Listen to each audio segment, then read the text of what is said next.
Buonasera e bentrovati a un'altra puntata di Economy FVG. Ci torniamo a occupare, lo abbiamo fatto diverse volte in questi ultimi 2 anni, del super bonus, perché adesso forse siamo arrivati veramente alla fine, almeno per quanti hanno una casa unifamiliare, insomma sono alle prese con gli ultimi lavori, anche incrociando le dita, perché il termine del 31 dicembre è quello ultimo per finire i lavori, documentare di averli finiti e avere così i rimborsi di quanto si è pagato, insomma sta arrivando ed è sempre più vicino, si inserisce peraltro in un periodo sicuramente complicato, dettato da tante spese in più che hanno le famiglie e le imprese.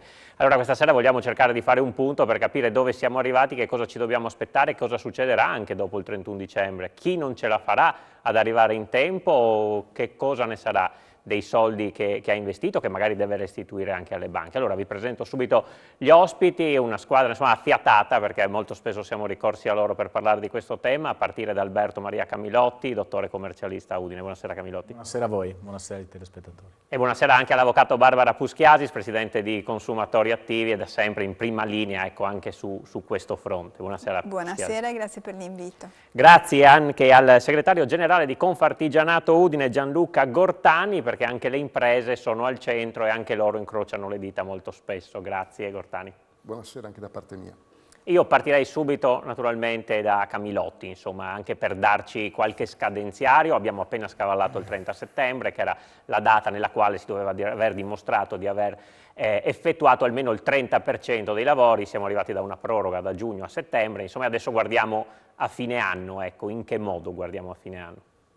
Beh, allora, ha ricordato correttamente la data del 30 di settembre che, vediamo dopo i requisiti, permette ai possessori di villetti unifamiliari di arrivare al 31/12. Ricordiamo però che per tutti gli altri interventi relativi al super bonus la proroga c'è anche per gli anni successivi, mi riferisco ai condomini, no? Quindi ci sarà un progressivo diminuzione del bonus da 110, adesso non ricordo esattamente tutte le cifre, andremo al 70 e al 65% nel 2024 e 2025, ma per una grossa fetta in realtà di edifici, cioè per tutti coloro che abitano in condominio, questa norma continua a vivere ancora per 2 anni. La scadenza al 31/12/2022 è legata alle villette unifamiliari che devono entro il 31/12/2022 ultimare i lavori e, visto che vige il criterio di cassa, anche pagare questi lavori entro fine anno, con la condizione però che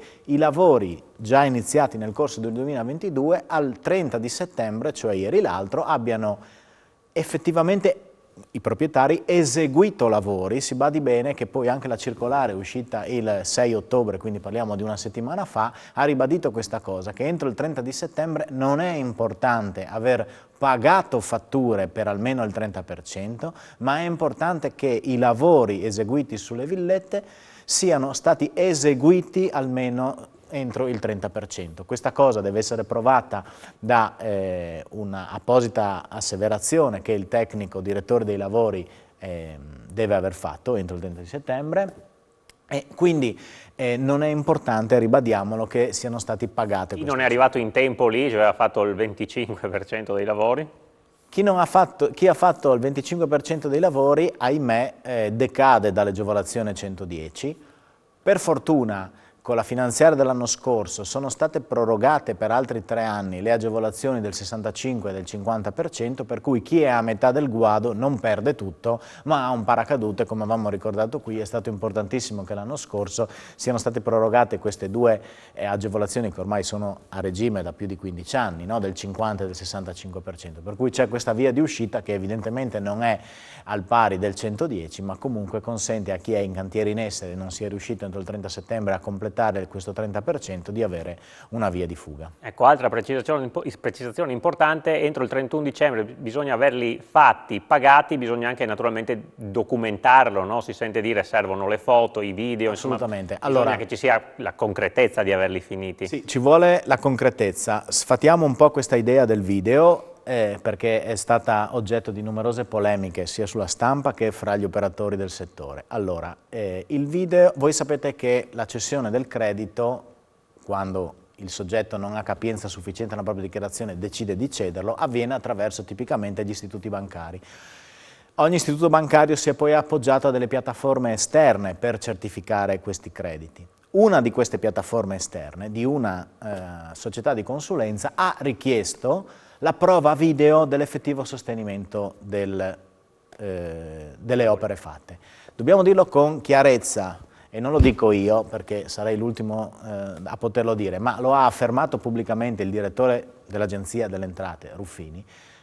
La prova video non è richiesta da nessuna norma di legge, da nessuna circolare ministeriale, le quali norme di legge e circolare ministeriale hanno solamente ribadito che ci vuole una dichiarazione del tecnico direttore dei lavori nella fattispecie che si prende la responsabilità di dire che i lavori sono stati fatti entro un determinato ammontare. Se poi questa certificazione è provata con una fotografia del lavoro ante e del lavoro post, che abbia pure data certa, meglio, ma il video è un'invenzione estremamente cautelativa, mi rendo conto, ma fatta da un soggetto a cui è stato chiesto di fare il controllore, per cui gli dice io faccio il controllore ma ha le mie regole. Ecco, è una cosa che non ha nessun fondamento legislativo. Non vorrei che dovessimo arrivare al VAR anche per il super bonus, no? Per provare poi alla moviola, insomma, perché abbiamo visto un po' tutte, Avvocato Puschiasis, diciamo in questa situazione, voi vi ritrovate sempre più, man mano che ci avviciniamo alla fatidica data del 31 dicembre,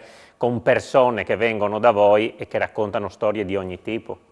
Assolutamente sì, purtroppo le denunce sono sempre in crescita e questo insomma non fa ben sperare, nel senso che i nostri sportelli continuano a ricevere in realtà sia dal Friuli Venezia Giulia ma anche da altre parti d'Italia richieste di aiuto da parte di persone che si sono trovate a sottoscrivere contratti per l'esecuzione di opere col super bonus o anche con altri bonus edilizi, come ad esempio il bonus facciate o l'ecobonus che veniva richiamato prima, il bonus ristrutturazioni, e si sono trovate senza aver visto lavori eseguiti sul proprio immobile con la sorpresa però nel cassetto fiscale e quindi con la cessione del credito di una fattura solitamente, una o due fatture che rappresentano all'incirca il primo 30%, quindi il primo SAL dei lavori da eseguirsi sull'immobile. Quando ci mettiamo a consultare poi la documentazione contrattuale rileviamo come essa sia assolutamente carente, anzi la maggior parte delle volte addirittura non viene neanche riportato uno specifico computo metrico e non vengono neanche descritte in maniera puntuale quelle che dovevano essere le opere da eseguirsi. Quindi massima cautela anche perché il tema dei bonus edilizi non è destinato a finire qui, non è destinato a finire col 31/12/2022, ma molto probabilmente insomma, ci sarà un futuro che non riguarderà solo i condomini, ma riguarderà anche le case unifamiliari. Quindi il nostro consiglio è sempre quello di rivolgersi in primis a professionisti di fiducia, che siano tecnici, ingegneri, architetti, geometri, però del territorio e che conosciamo anche per nomea, ecco. Poi da lì andare a individuare attraverso un percorso certosino quella che può essere l'azienda o quelle che possono essere le aziende che possono seguire i lavori nel nostro immobile, perché andare a raccogliere offerte presentate, come è successo, da venditori porta a porta, che propongono società come general contractor che farebbero i lavori chiavi in mano e che non hanno neanche una sede qui in Friuli Venezia Giulia, ma magari ce l'hanno a Napoli, ad esempio, per fare un esempio di una truffa che purtroppo si è già verificata e sulla quale la magistratura insomma, ha focalizzato la sua attenzione, non è assolutamente una buona regola. Quindi attenzione e attenzione anche a non pagare caparre o acconti importanti. E dopo su questo lo vediamo perché abbiamo sentito anche un suo collega. A proposito di aziende, Gortani, naturalmente il fiato sospeso non c'è solo per i cittadini ma anche per voi artigiani, perché di fatto vi trovate a dover cercare di finire dei lavori ma senza molto spesso le materie prime, quindi anche in questa situazione nella quale bisogna dare risposte al cliente e spesso risposte che neanche si hanno. Il tempo stringe, magari molti non riescono a mettere su le finestre, non vanno avanti con i parquet finché non vengono messe le finestre, quindi è un cane che si morde la coda. Qual è la situazione generale da questo punto di vista? Sì, da un lato Il superbonus e anche gli altri bonus hanno costituito e costituiscono un eccezionale boost per la domanda di interventi edilizi e impiantistici, quindi è innegabile che il comparto delle costruzioni in questo momento è pieno di lavoro. Però le aziende si trovano in una situazione veramente di strozzatura, perché da un lato, come avevamo previsto fin dall'inizio, il meccanismo del 110% è stato assolutamente troppo complesso e per di più è continuamente cambiato a suon di interventi normativi, circolari, interpretativi, per non parlare, come accennava il dottor Camillotti, al ruolo giocato dalle agenzie di consulenza. Oltre alla strozzatura burocratica in qualche modo, in quest'ultimo periodo si è aggiunta anche la difficoltà di reperire semilavorati, materie prime e quindi da un lato un mercato che si espande, a cui si cerca di fare fronte, ma dall'altro lato ha delle tempistiche che sono assolutamente indipendenti da quella che è la volontà o la capacità di intervenire da parte della singola azienda e quindi la difficoltà anche di trovarsi di fronte dei clienti che hanno grandi aspettative, che vedono accorciarsi i tempi per la realizzazione di un investimento a cui tengono e le aziende che sono assolutamente spiazzate. Il nostro ruolo come associazione di categoria, e ringrazio l'avvocato Puschiasis per l'appello ad affidarsi non solo a professionisti ma anche a aziende del territorio che siano affidabili, che siano qualificate, il nostro ruolo quindi è anche quello di aiutare in questa ricerca di informazioni utili e appunto non trascurare il fatto che solo un'azienda qualificata, preparata, può garantire fino in fondo la realizzazione di un investimento a cui, ripeto, molte famiglie tengono e stanno investendo probabilmente i risparmi di una vita, quindi assolutamente risolvere le strozzature che attualmente ci sono è una cosa fondamentale per le imprese, per le famiglie e per l'intero sistema. Allora, che cosa fare in questo caso, nel caso in cui appunto non si riescano a finire i lavori perché manca il materiale? Lo chiediamo subito dopo la pubblicità. Camillotti, a tra poco. Di nuovo insieme con Economai FVG, lo dicevo prima della pubblicità, ne parlavamo col direttore di Confartigianato Udine, insomma ci sono molti casi in cui anche gli artigiani cercano di fare di tutto per finire i lavori entro il 31 dicembre, però anche per cause di forza maggiore magari i materiali non arrivano loro e si rischia di non finire in tempo il cantiere. Camillotti, cosa può succedere? Ci può essere una proroga di dire io pago tutto entro il 31 e poi magari i lavori fisicamente vengono finiti a febbraio, oppure non si può stare tranquilli da questo punto di vista? Allora, per come è oggi l'impianto normativo direi che non si può stare tranquilli, ahimè. È altrettanto vero però che abbiamo un precedente che io spero molto venga considerato dal legislatore ed è quello del bonus facciate per quello che è accaduto l'anno scorso. Il bonus facciate, ricordiamo, stava al 90% con scadenza entro il 31/12/2021, è stato prorogato anche al 2022 con un abbassamento dal 90 al 60%. Ed è stato detto chi entro il 31/12/2021 avesse già pagato, ancorché i lavori venissero fatti dopo, poteva beneficiare di questa agevolazione. Allora, siccome è già stato fatto in passato e siccome da quello che si capisce parlando quotidianamente ci sono diverse famiglie in difficoltà, non per causa loro, ma perché abbiamo parlato di forza maggiore, ma non è neanche causa delle imprese, onestamente, perché anche se io posso avere in mano un contratto ben firmato, un contratto ben fatto che preveda tempi ragionevoli di realizzazione dell'opera, è evidente che, ma qua chiedo conferma all'avvocato, se io impugnassi quel contratto la prima risposta che l'azienda mi dice causa di forza maggiore, certo. Lo sai benissimo anche tu che c'è stato il Covid, c'è stata l'emergenza della Russia, non c'è il gas, non c'è l'energia elettrica, più di cause di forza maggiore come queste, io impresa non sono responsabile e questo penso sia abbastanza evidente che possa essere la soluzione giuridica, quindi non andrei in quel verso. Sicuramente se entro il 31/12 mi accorgo di non riuscire ad ultimare i lavori, ma sono nella disponibilità finanziaria di poter pagare, certamente cautelativamente il consiglio è pagate tutto quello che potete entro il 31/12, per due ragioni. La prima è perché per il consumatore finale, o diciamo per il privato, vale il principio di cassa, per cui io detraggo nell'anno in cui pago, quindi un pagamento fatto il 3 gennaio non è un pagamento uguale a quello fatto il 28 di dicembre. Quindi semplicemente per questa cosa direi che il consiglio spassionato è intanto pagate.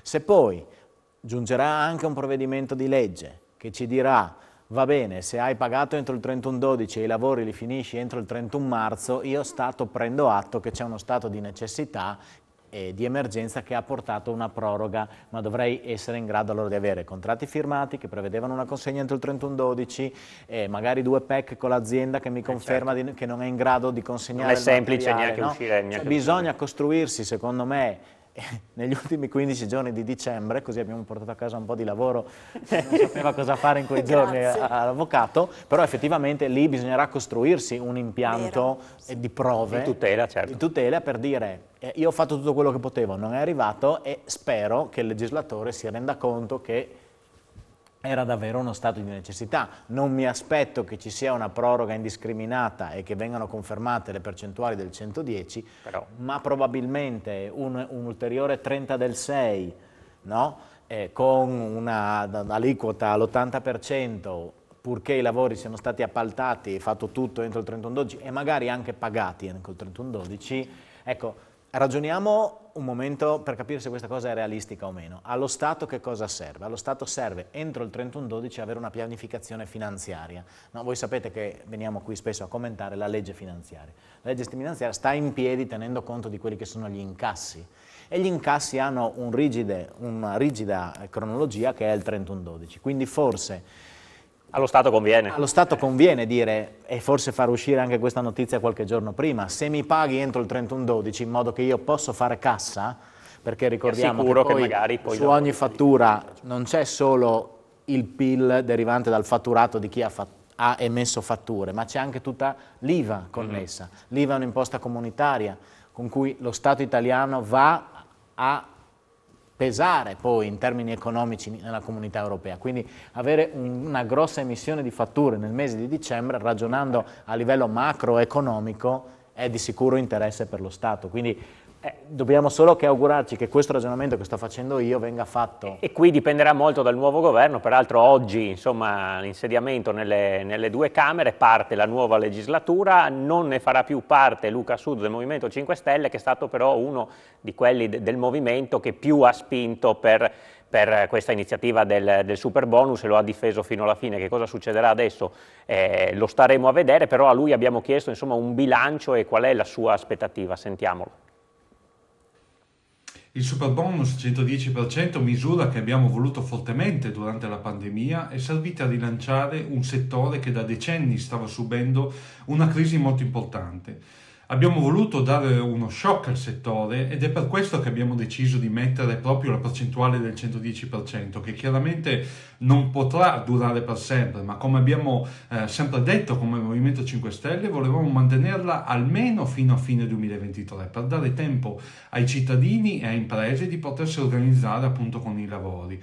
Chiaramente, per renderlo strutturale dopo il 2023, la percentuale va rivista tramite un decalage, come tra l'altro è già stato fatto nell'ultima legge di bilancio. Bisognerà prevedere però di mantenere una percentuale più alta per chi esegue i lavori che permettono di arrivare ad una classe energetica più alta, per chi decide di installare impianti di generazione elettrica di calore esclusivamente rinnovabili, e per i condomini, dove si ha anche la difficoltà di mettere d'accordo tutti i condomini. Voglio sottolineare anche che chi critica la nostra misura, che propone di abbassare la percentuale, come ha fatto il centrodestra in questa campagna elettorale e che ora è al governo, che questo decalage già esiste, come ho accennato poco fa. Spero che il nuovo governo possa ascoltare le proposte del Movimento 5 Stelle per rendere strutturale questa misura, che ancora oggi, nonostante le difficoltà introdotte dal Presidente Draghi, che di fatto, come sappiamo, hanno bloccato il meccanismo della cessione di crediti e che oggi in teoria è stata superata dall'ultimo decreto sostegni, sta portando importanti risultati in termini di riqualificazione energetica degli edifici, evitando il consumo di suolo per la costruzione di nuovi edifici, nonché benefici ambientali e riduzione delle bollette, senza considerare anche il numero di nuovi posti di lavoro che sono stati creati in Italia, oltre 600.000. In Friuli Venezia Giulia il report di Enea aggiornato al 30 settembre 2022 ci dice che si è superata la cifra di 1 miliardo e 100 milioni di euro di detrazioni previste a fine lavori, di cui già conclusi per una cifra attorno agli 810 milioni di euro, per un totale di 7.500 edifici oggetto di questi interventi, tra condomini, edifici unifamiliari e unità funzionalmente indipendenti. Questi numeri dimostrano che la misura deve necessariamente essere prorogata per garantire di raggiungere gli obiettivi di decarbonizzazione previsti dall'Europa, per eliminare le fonti fossili e quindi abbattere, se non azzerare, il costo delle bollette. Inoltre proporremmo di introdurre per le imprese un'agevolazione tramite credito d'imposta che preveda l'applicazione della cedibilità per gli investimenti in risparmio energetico e impianti di produzione da fonti rinnovabili, estendendo questo meccanismo anche ai crediti d'imposta che caratterizzano il piano Transizione 4.0. Queste le parole di Luca Sud, poi insomma sui crediti d'imposta magari ci torniamo con Camilotti perché anche lì è stata una partita piuttosto complicata. Gortani, però insomma uno shock al settore c'è stato, perché indubbiamente i timori sono quelli che cosa succederà poi, c'è il rischio che tutto questo castello di carte cada e si sgonfi. Ci sono preoccupazioni da parte vostra oppure le proroghe, il fatto che comunque tanti altri bonus continuano, c'è anche quello regionale, ne parleremo dopo, insomma vi garantiscono comunque una certa tranquillità? Sì, diciamo che si può tornare un po' alla normalità, cioè ai bonus consolidati che sono anche più semplici e più rapidi da mettere in gioco. Diciamo che il super bonus non ha costituito la stragrande maggioranza del fatturato per le aziende artigiane di questo territorio in quest'ultimo periodo, quindi andare a superare anche questa situazione secondo noi non comprometterà questa tendenza di recupero e di espansione del settore, a condizione che facendo tesoro dell'esperienza appena vissuta, le regole siano chiare, certe e il più possibile stabile, perché l'incertezza è devastante per qualunque tipo di investimento economico e quindi solo regole fisse e certe possono essere una garanzia. Per quanto riguarda gli interventi annunciati dalla Regione, noi abbiamo realizzato con il nostro ufficio studi di questo parleremo magari dopo perché faccio vedere il servizio. Con dei dati interessanti. Allora vediamolo subito, visto che insomma, ha introdotto l'argomento, perché insomma, la Regione ha annunciato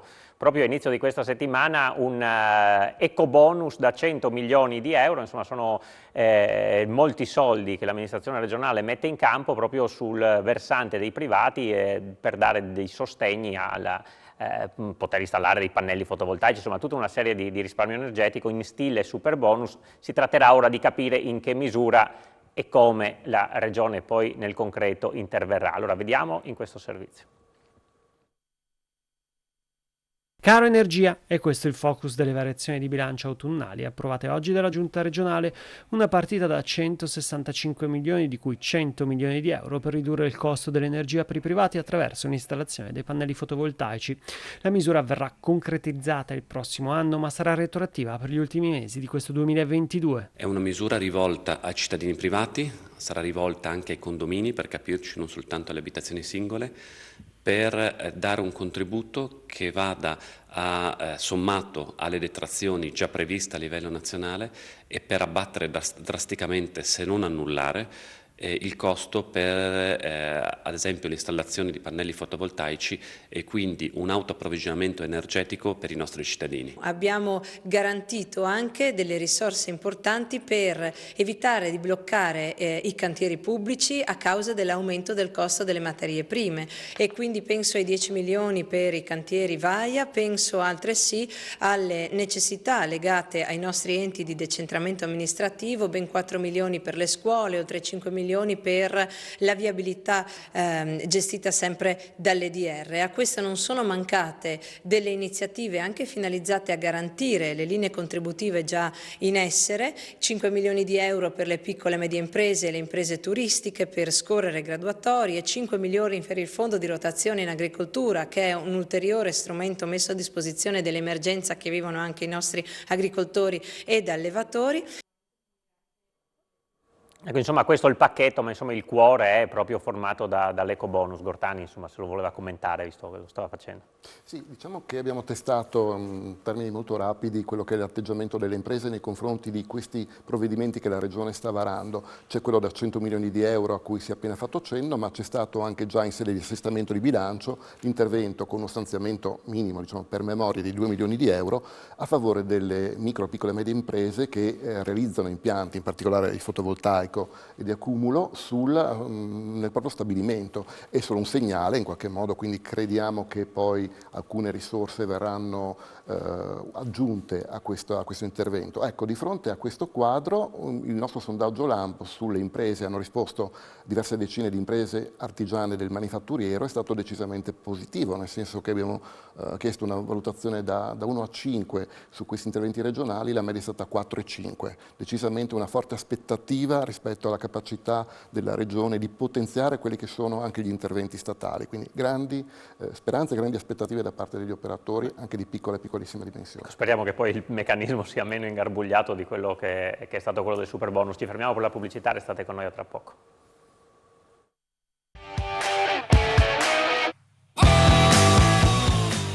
Di nuovo insieme con Economai FVG, fari puntati sul super bonus alle battute finali. Abbiamo visto che si è affiancato, si affiancherà, insomma arriverà nel 2023 anche l'eco bonus della regione da 100 milioni, l'abbiamo commentato con Gortani. Secondo lei Puschiasis, insomma, è uno strumento che può alleviare le sofferenze dei cittadini, tra virgolette, o solo in parte, visto anche il momento economico in cui insomma, le bollette sono da pagare subito? Sicuramente sì, cioè c'è la necessità di una proroga sia dei bonus nazionali sia la necessità di risposte a livello territoriale, perché purtroppo anche l'aumento dei prezzi che le famiglie stanno registrando un po' su tutti i settori, ma in principal modo sull'edilizia, dove un intervento su un immobile ovviamente ha un costo che non è quello dell'acquisto del pane, impone che ci sia un contributo da parte dello Stato, quindi il contributo ci arriva attraverso questi bonus che ovviamente devono essere semplificati e devono essere però anche resi strutturali per mantenere maggiore certezza nel mercato. Quindi insomma sicuramente anche rispetto a questa nuova manovra che prevede questi 100 milioni di euro per gli impianti fotovoltaici, il nostro parere è assolutamente positivo. Allora Camilotti, per quanto riguarda la cessione del credito, che insomma spesso in un lungo periodo insomma, ha un po' bloccato le cose, perché gli istituti finanziari all'inizio hanno acquistato questi crediti, poi non l'hanno più potuto fare. Adesso però negli ultimi giorni, diciamo settimane, qualcosa si sta muovendo, nel senso che le banche stanno riaprendo piano piano i rubinetti. Ecco, qual è la situazione?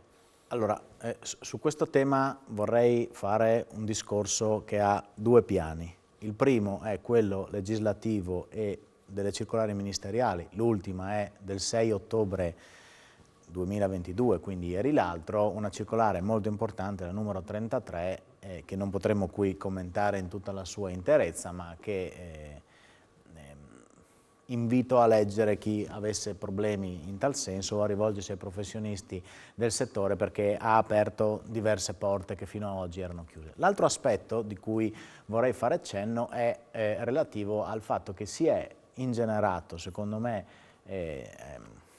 una falsa indicazione sul fatto che le banche non hanno più voluto acquistare questi crediti. Allora, bisogna tener conto che l'acquisto da parte di un terzo di un credito fiscale di questa natura impone sul terzo che acquista la stessa possibilità di utilizzo che avrebbe avuto la persona fisica all'interno della propria dichiarazione dei redditi.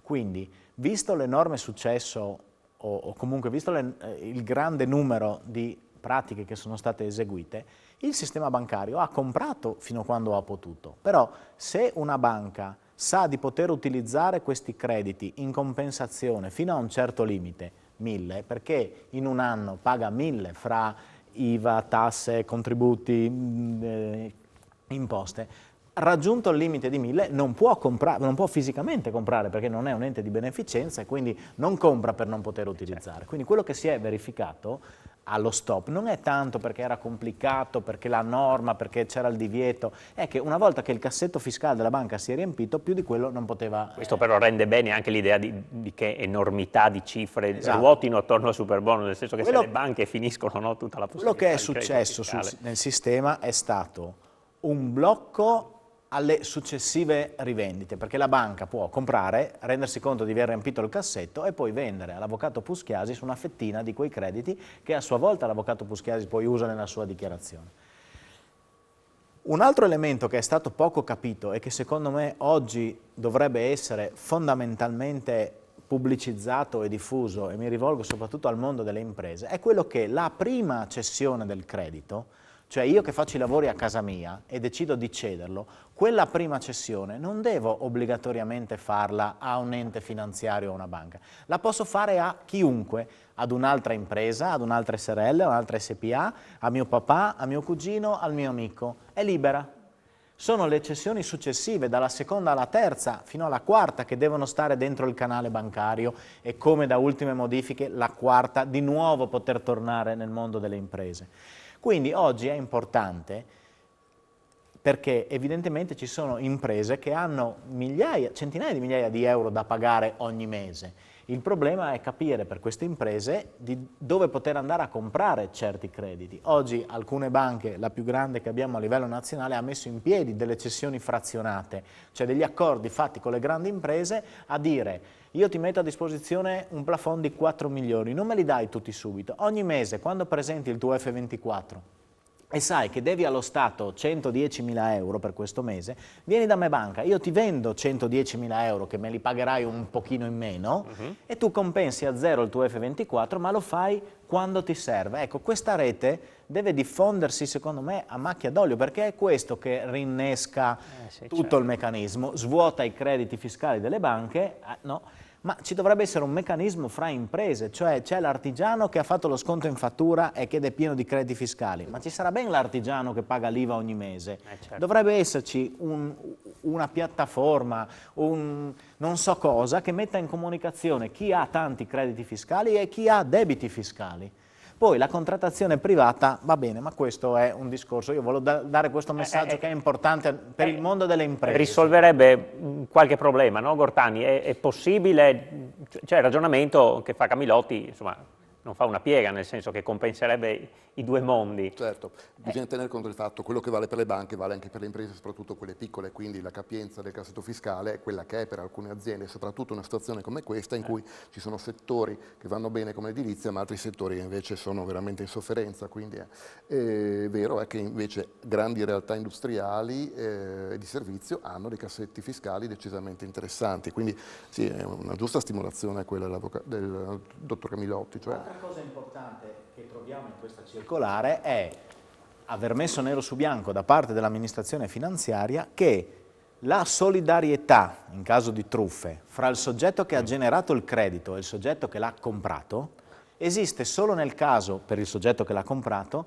in cui ci sia dolo o colpa grave. Questo significa che io devo aver comprato un credito sapendo che era un credito finto.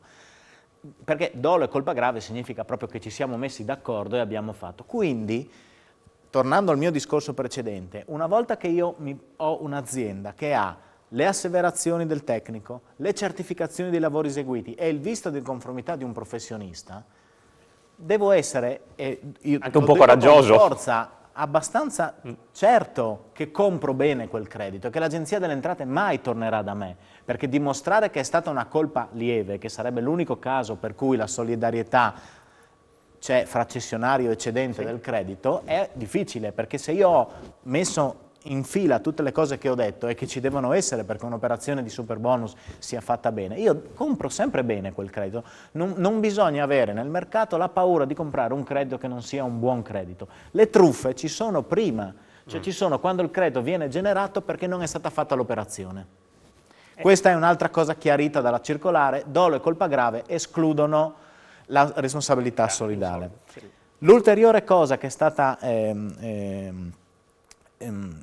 innovata con questa circolare, che rimane una circolare, è un commento, ma lo dice l'Agenzia delle Entrate, per cui direi che possiamo andare tranquilli, è una remissione in bonis sul fatto che chi non avesse adempiuto entro il 15 aprile 2022 a comunicare all'Agenzia delle Entrate di aver fatto i lavori, cosa che va fatta entro il 15 marzo di ogni anno, ma quest'anno cadeva il 15 di aprile, ha tempo fino al 30 di novembre per rifare la comunicazione anche dei lavori 2021, pagando un obolo di 250 euro. Hanno trovato il pertugio legislativo per dire, nella normativa tributaria esiste una norma finale per cui tu puoi, pagando una sorta di sanzione da ravvedimento, che è piccola, 250 euro, mi rinvii la dichiarazione anche se sei oltre i termini. Quindi io invito chiunque si sia trovato nella situazione di aver perso il treno di aprile del 2022 per i lavori 21 a dire che adesso ha un mese per tornare da un professionista e dire, e questa è un'altra apertura importante. Sì, perché questo sembrava un treno perso, invece no, è stato rimessa in passa piedi. il treno. Un'altra cosa importante: è stato emanato come allegato alla circolare 33 un modellino attraverso cui si possono fare una sorta di comunicazione rettificativa. Era di fatto impossibile fino al 5 di ottobre, prima di questa circolare, porre rimedio a un errore anche formale nelle comunicazioni.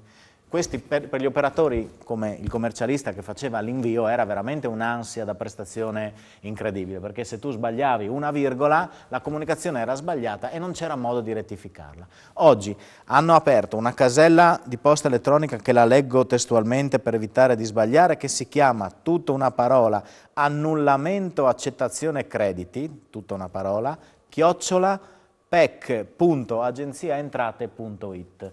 Attraverso questa casella... Vediamo se la regia magari la riesce in qualche modo poi a mettere in sovraimpressione. Annullamento accettazione crediti @pec.agenziaentrate.it. Attraverso questa casella elettronica si può comunicare di aver fatto un errore formale. Ad esempio, ho indicato foglio 52, mappale 32, sub 2 e invece era sub 3.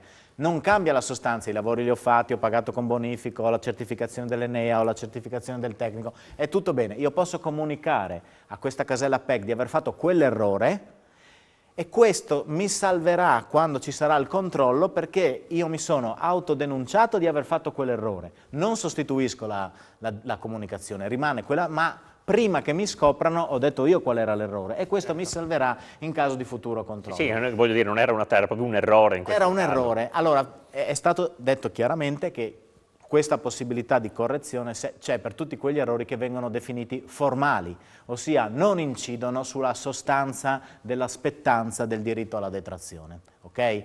Quindi se io ho sbagliato il codice fiscale della persona, lì posso dire che non era un errore ma proprio sbagliato. Certo. Perché ho fatto l'agevolazione a nome di Barbara, invece la casa era mia, se la casa non era mia, Barbara non poteva avere la detrazione. Ok? Quello non è un errore formale, ma ce ne sono una marea di errori formali. Se il codice fiscale ha una C invece che una B, esattamente, allora... esattamente. Quindi diciamo che questa circolare è davvero molto importante, ha aperto un tema, più temi, quello della colpa grave, che dovrebbe favorire la circolazione dei crediti ulteriormente, quella della remissione in bonus dei termini, quella della possibilità di modificare istanze già fatte, che devono dare un impulso, secondo me, positivo alla sistemazione di tanti piccoli errori. Infine, nella circolare, poi qui chiedo a Barbara di commentare questa cosa, c'è a pagina 30 della circolare un pezzo che è dedicato a Barbara Puschiasi, secondo me, perché con tutto il can-can positivo che ha fatto per cercare di venire incontro alle persone truffate, probabilmente anche con la presentazione di emendamenti, mi raccontavi, sì, qualcosa si è aperto, ed è una pagina dedicata proprio a quella cosa che diceva prima Barbara, cioè le truffe perpetrate ai danni di persone inconsapevoli.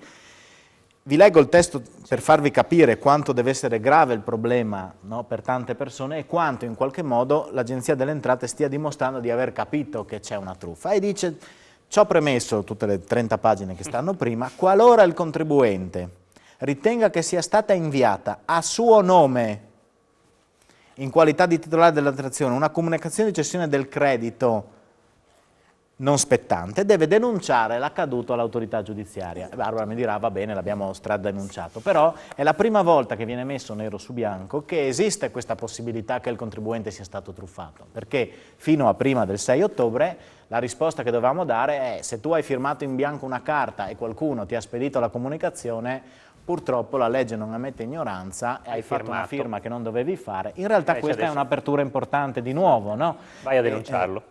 Intanto vai a denunciarlo e comunque io, agenzia, ti sto dicendo che mi sono accorto che ci sono delle truffe e quantomeno perché dopo la circolare continua, non abbiamo tempo di commentarlo ulteriormente, ma in sostanza viene detto: se tu l'intervento lo vuoi fare lo stesso, se hai fatto le denunce, io capisco che era una truffa, ti consento lo stesso di fare, come se il tuo cassetto fosse vuoto. Ok, vai avanti. Se avevi fatto una comunicazione per i serramenti ed era tutta una truffa, rifai pure i serramenti, che io te li considero buoni lo stesso. Adesso ho semplificato quello che dice la circolare. Però insomma, diciamo che insomma, tutte le cose messe insieme adesso da Camilotti, insomma, queste 2 o 3 insomma, sono un po' rassicuranti, diciamo, sotto tanti punti di vista. Sono stato molto sintetico, spero di aver è anche fatto... molto chiaro come sempre. Di truffe riparliamo subito dopo la pubblicità, perché ce ne sono di tantissimi tipi, così poi sentiamo anche un commento di Barbara Puschiasis alla pagina che l'Agenzia delle Entrate le ha dedicato tra poco. Effettivamente.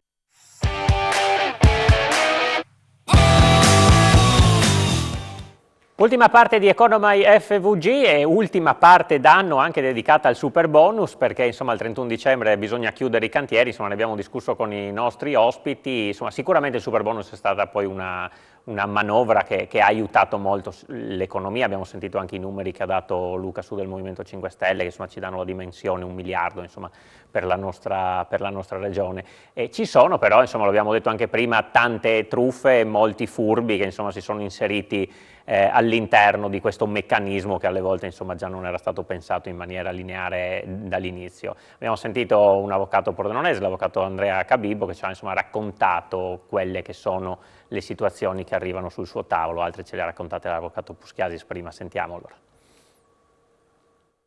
Inadempienze contrattuali, se non vere e proprie truffe. Il popolo di coloro che sono stati beffati dalle illusioni del super bonus cresce sempre più anche in Friuli. Gli studi legali sono zeppi di persone che si rivolgono a loro dopo aver pagato per pratiche e lavori mai visti. Uno dei problemi è quello di aver consegnato delle caparre, delle cauzioni richieste dalle aziende inizialmente di 1.000, 2.000 o 3.000 euro per iniziare i lavori, per avviare le pratiche iniziali. Queste aziende hanno addotto delle scuse, quali per esempio la difficoltà di approvvigionamento delle materie prime oppure il cambio delle normative, lasciando sostanzialmente trascorrere settimane e mesi e promettendo che i lavori sarebbero iniziati di lì a poco. I privati si sono ritrovati a non aver fatto i lavori e adesso a non poterli nemmeno più fare, visti i termini di legge, e quindi ad aver subito un grave danno. Persone che sono pronte a fare causa alle aziende ma che difficilmente rivedranno i soldi, soprattutto se il raggiro era architettato ad arte. Ad esempio in un caso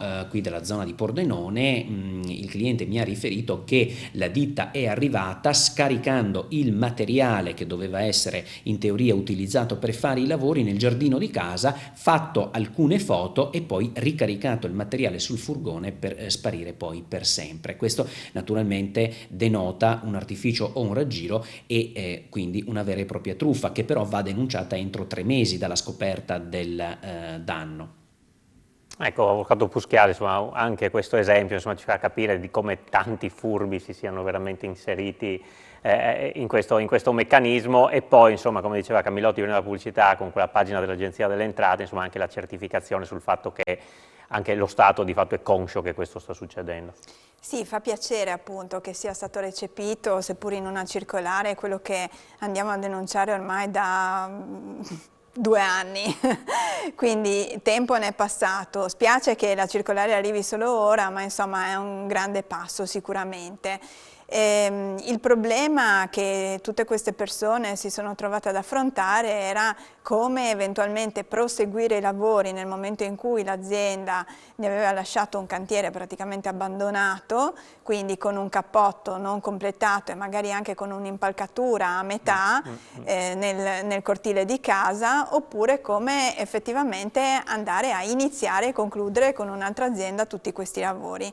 Purtroppo queste persone, nell'incertezza che c'è stata in questi 2 anni, non si sono mosse con altre aziende perché non sapevano se potevano beneficiare nuovamente del super bonus per appunto una nuova pratica, o comunque beneficiare anche di altri eventuali bonus che abbiamo richiamato prima.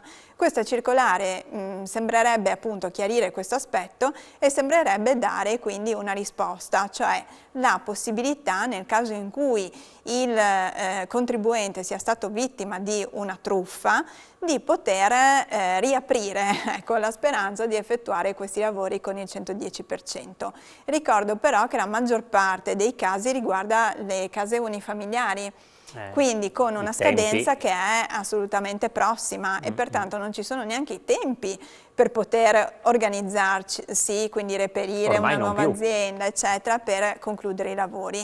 E in questo non posso che associarmi a quanto diceva prima il dottor Camillotti, cioè è necessario che lo Stato adesso acquisisca la consapevolezza che ci sono diverse posizioni, parliamo di migliaia di posizioni in Friuli, ma in tutta Italia di centinaia di migliaia, che hanno la necessità di avere ancora un po' di respiro, quindi un tempo tecnico per poter concludere opere che in realtà hanno avuto dei ritardi sia dovuti a queste complicanze date da aziende furbette, sia da ritardi nei materiali, ma anche alla scarsità della manodopera, perché c'è anche questo aspetto.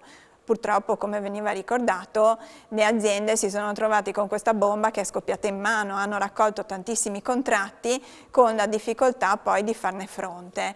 E l'ulteriore caso è proprio questo, cioè aziende che hanno raccolto qui in Friuli Venezia Giulia 800-1000 contratti e di questi contratti sono riusciti ad adempierne solo 200. Purtroppo hanno anche incassato provvigioni, abbiamo un caso abbastanza eclatante qui nel territorio, hanno incassato queste cauzioni da 1.000 euro fino a 20.000 euro, i consumatori le hanno versate ma i lavori non sono mai stati eseguiti e quindi adesso c'è anche il rischio di non riuscire a recuperare queste somme, perché ovviamente l'azienda che si trova aggredita da tutte queste persone per riavere i loro soldi rischia di veder compromessa la propria vita. Certo. Gortani, anche per le aziende insomma un danno, perché naturalmente se ci sono aziende che truffano tolgono lavoro ad aziende più serie, dall'altra parte però ci possono essere stati dei casi in cui qualcuno si è preso qualche lavoro in più sperando di riuscire a far tutto e poi finendo per non soddisfare nessuno o pochi?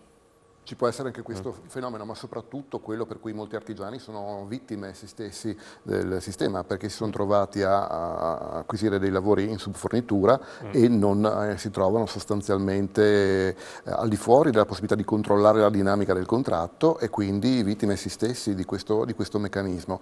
Rilancio l'appello di prima dell'avvocato Puschiasis, almeno pro futuro, a fare una valutazione molto attenta, anche con l'aiuto di tutti i professionisti e anche noi come associazione di categoria, di quelli che sono gli interlocutori aziendali a cui si affidano, mai sottovalutare quello che può essere una necessità di acquisire delle informazioni preliminari, perché questo mette al riparo molto meglio di tanti altri meccanismi dai rischi poi che si incontrano concretamente. Ecco, questi artigiani poi come risolvono il problema, tra virgolette, cioè quelli che lavorano in subfornitura?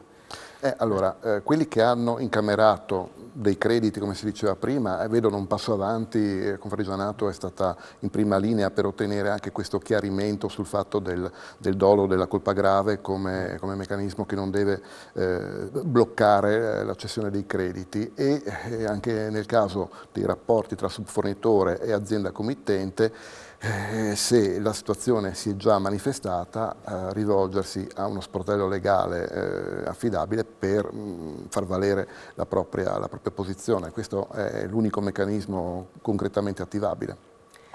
Abbiamo parlato di consumatori, oggi a Palmanova c'è stato anche il consiglio direttivo di Federconsumatori, c'era presente anche il presidente nazionale e a lui abbiamo chiesto, naturalmente al centro del dibattito, il caro energia che sta mettendo in ginocchio tante famiglie, poi su questo magari anche l'avvocato Puschiasis ci potrà dire qualcosa, però abbiamo fatto una domanda insomma, per capire se lo strumento dell'ecobonus di cui abbiamo parlato prima, messo in campo dalla Regione, poteva essere una soluzione. Sentiamo. Il Friuli Venezia Giulia, avendo le risorse per farlo evidentemente, ma l'Italia non è tutta uguale, non è tutta Friuli, ha deciso di stanziare queste somme per rafforzare gli altri interventi previsti per esempio nell'ecobonus che valgono per tutti gli altri cittadini, per integrare quella sconto del 50% o del 65% per gli interventi di efficientamento energetico e quindi portarli al 100%. Ma questa scelta qui non risolve questa contraddizione, cioè che delle famiglie, dei soggetti che hanno bisogno di realizzare quegli interventi non se li possono permettere, cioè non hanno la possibilità di accedere a quell'ecobonus per mancanza di risorse proprie o per scarsi requisiti di bancabilità. Allora, se rafforzare ulteriormente degli interventi che comunque riguardano delle fasce sociali più in grado, ecco, di affrontare questa situazione di difficoltà, si concentrassero o quantomeno prevedessero anche un intervento di questo tipo, sarebbe una cosa buona e giusta di cui il Friuli potrebbe vantarsi e diventare anche un modello virtuoso per tutto il resto del paese. Anzi, da questo punto di vista, visto che le norme di attuazione dovranno essere varate l'anno prossimo, io mi sentirei di suggerire al governatore Fedriga e insomma al governo del Friuli Venezia Giulia di ragionare rispetto a questa questione del fondo di contrasto della povertà energetica, verso il quale possono essere indirizzate anche una quota parte almeno di queste risorse. L'obiettivo che loro hanno è quello di potenziare gli interventi di riqualificazione energetica per la transizione climatica di cui tutti abbiamo bisogno, e questo va bene, ma sicuramente noi non dobbiamo lasciar fuori gli esclusi di sempre, dobbiamo cercare di far partecipare tutti a questo progresso del nostro sistema, e per farlo c'è chi ha bisogno di aiuti particolari che possono essere dati anche sulla base di questo intervento regionale. Ecco, queste le parole di Michele Carrus Puschiasis, insomma penso si possa concordare anche su questa richiesta di questo fondo di solidarietà. Ma c'è un po' la moda, no, dei fondi ultimamente, bisogna vedere poi se riescono a rispondere effettivamente a quelle che sono le esigenze delle persone alle quali sono rivolte. Sicuramente nel momento in cui si vanno a stendere i regolamenti per accedere a un bonus, in linea generale bisogna sempre capire a chi ci si vuole rivolgere e cercare di inserire dei parametri che possano essere quelli più congruenti per poi portare effettivamente una risposta a questi soggetti. Comunque, tornando al tema del caro bollette, crisi energetica, eccetera, eccetera, sicuramente le risposte che oggi noi abbiamo sono troppo poche. Vediamo queste bollette, chiamiamole pazze, ma proprio per gli importi, che stanno mettendo in ginocchio le attività, quindi con i dipendenti e tutto, oltre alle famiglie. Quindi è un tema però dove i governi nazionali e i governi regionali possono solo mettere delle piccole pezze. In realtà questo tema non è neanche nel nostro controllo, ma deve essere deciso a livelli più alti e lo stiamo vedendo, e purtroppo è molto difficile. Siamo nell'ambito di una guerra e qui in questo territorio, cioè in Italia e in Europa, la guerra si sta combattendo in questo modo. Sì.